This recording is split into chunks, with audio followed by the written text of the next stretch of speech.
Damon West, it's good to have you here with us. Father Leonard, great to be here. It's such a pleasure that your presence here. You know, you're a man who has such a powerful and inspirational story. There you are, you know, in your college years, having everything a young man would want, graduating, being successful, and then losing it all and ended up in prison. And then now you're out speaking, sharing God's love to people in prison and to college students and college athletes. Tell us about your story, about your journey, how God takes you from one place to another. It's been a remarkable journey. You know, it goes back, I'm a cradle Catholic. I was born into a wonderful, loving Catholic home. I got an older brother named Brandon, younger brother named Grayson. My father is named Bob. My mother is named Jeannie. My mother had this strong devotion to the Blessed Mother growing up. I mean, I remember whenever we would be stuck at a rainout at a baseball game or something like that, and we'd be in our car, and she had one of these little finger rosaries. You remember finger rosaries? She had one on the little gear, on the little turn signal thing when they were real small.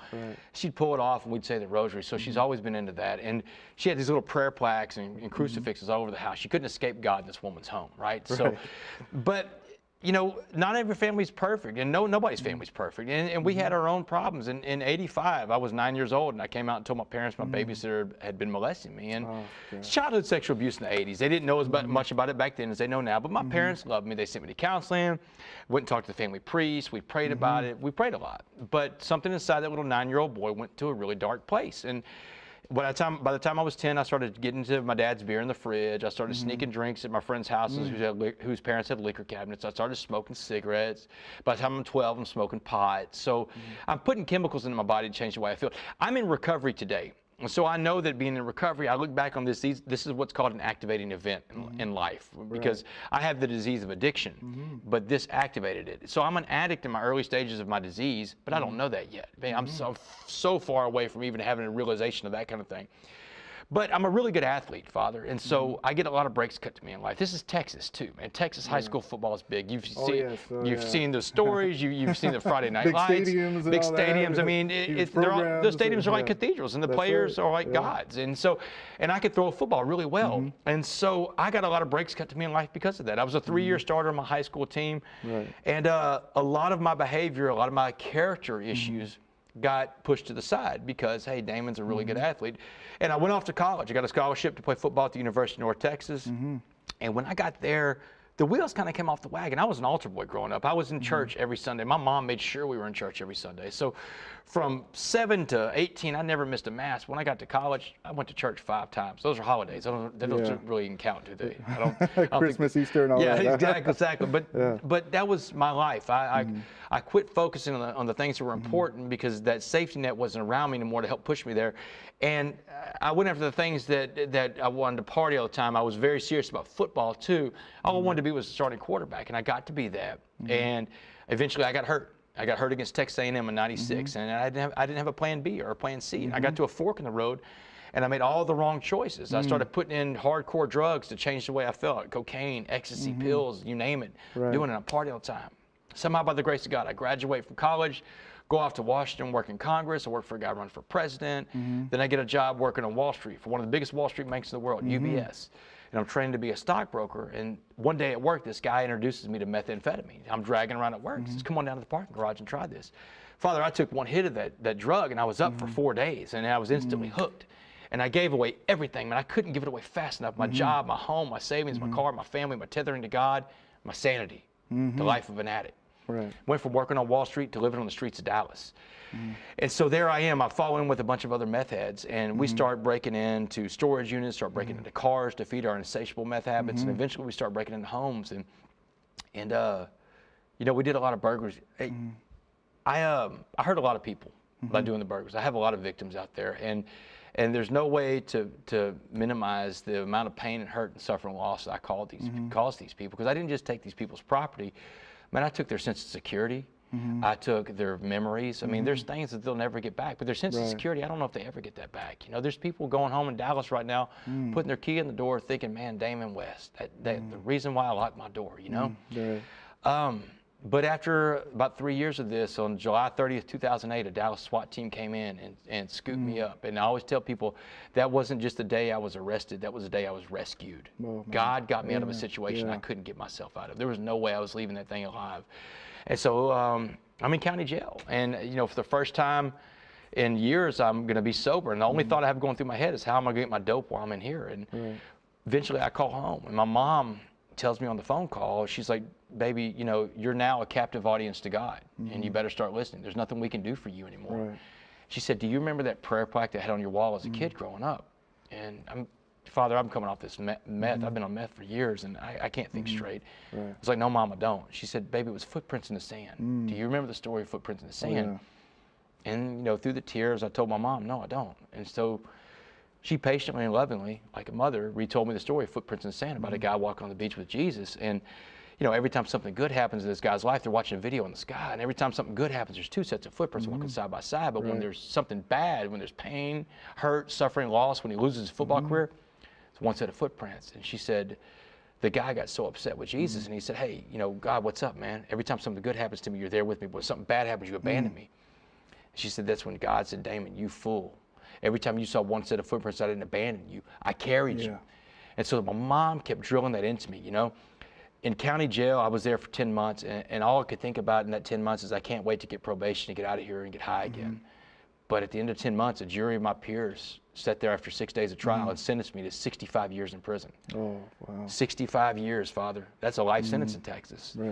And that was rock bottom.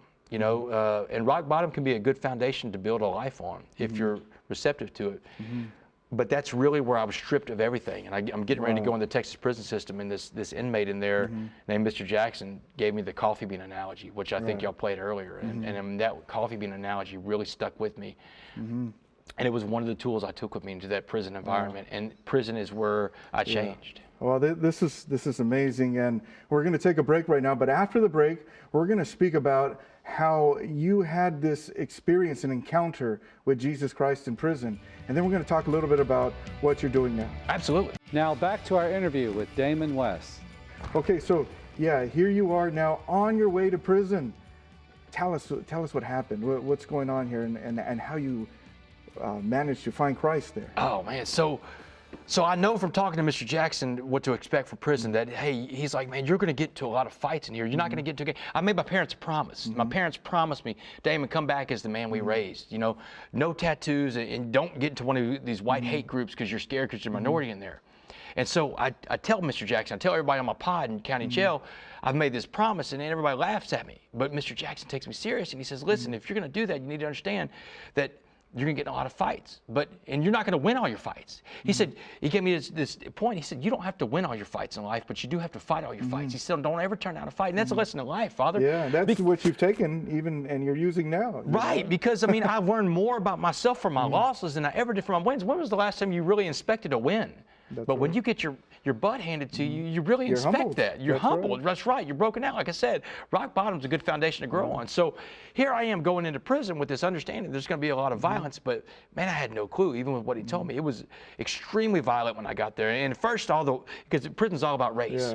So first, all the white gangs want to get a crack at you. So the Aryan Brotherhood, the Aryan Circle, the White Knights of the Woods, I'm fighting all these guys off. It takes a couple weeks. And then after that, like Mr. Jackson told me, he said, after you get done with the white gangs, the black gangs are going to come after you, because the white gangs are going to send them. Crips, the Bloods, Gangster Disciples, Mandingo Warriors. So I'm fighting all these guys. And Father, I'm so terrified. Every time I leave that cell, someone yells out, West, I want to look at you in the shower. And there's nothing crazy about what they're saying.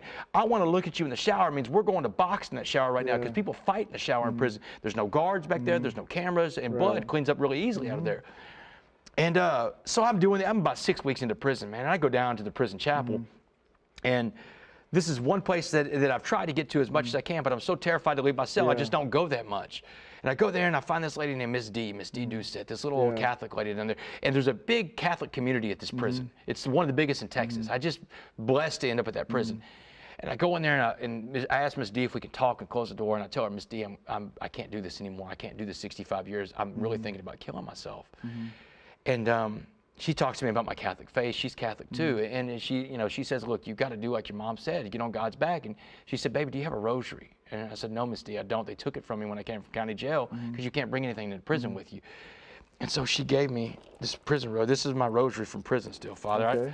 I carry this thing with me everywhere I go. And like people, since I've been out, have given me all these ornamental and nice rosaries, but I dance with who brung me, man. This is the one that Miss D gave me. And she prayed a rosary with me right there on the spot, and she said, pray one of these every day for me. Promise that you'll pray it and you'll talk to the Blessed Mother and ask the Blessed Mother to intercede for you. And I did, and she put me in all the Catholic classes I could get into at that chapel. They have a lot of Catholic groups to get into. Brotherhood of St. Dismas was one of the ones I really, do you know who St. Dismas is? The good thief. But I immediately identified with this because here I am, I'm a thief, and I'm a convicted thief. But I'm not a bad guy. I made a lot of mistakes and I was on drugs, but I'm not a bad guy, and I just want to be loved again. I want to be like that prodigal son and come home to something. So I start getting down in that chapel as much as I can. And then eventually, one of the chaplains in there gets me into what's called the Acts retreat. They called them Acts at the time. Now they're called the St. Colby Ministry because St. Colby is the patron saint of prisoners. And I go in there, and it's a 4-day retreat. And these men from the outside, Father, that came in, men like Joe Tatoris, the guy that's a buddy of mine now that goes to the retreats with me.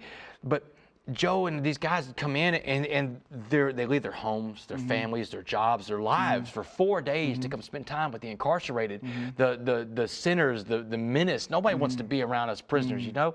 And they loved on us. They hugged us. And I saw every man in there, the biggest, baddest guys in the joint, after 4 days in that retreat, were crying like babies, man. You saw the Holy Spirit work that room. And there was something in there. And that's when I learned about servant leadership.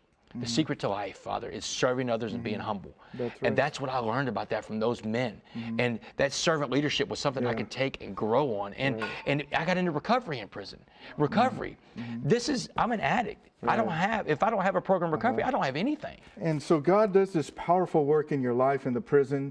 You're converting, you're transforming in there. How long were you there actually? Okay, I was in prison for 7 years and 3 months. And then came the time where you could be released and the probation? Yeah, so they came November 16th, 2015. Yeah.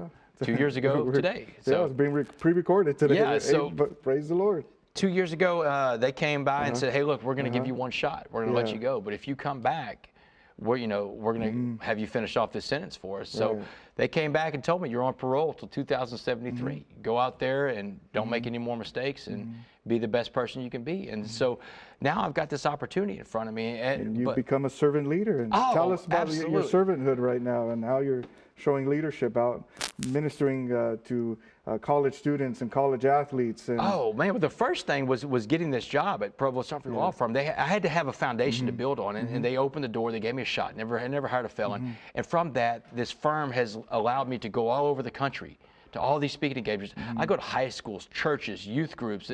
Back at home in the diocese in Beaumont where I am, they let me go to talk to all the youth groups. I spend most of my Wednesdays doing it last year. I go to the church conventions and talk to them. College football teams all over the country. I was just at University of Alabama in August talking to their football team because I was a college football player too, and I have this unique currency to spend with everybody. But it's not just so much the warning about the dangers of drugs and addiction and the consequences of bad decisions. It's the message of hope, Father. It's the message of hope that if I could build a life inside of that environment, or as Coach Dabo Swinney said, if you can bloom where you're planted.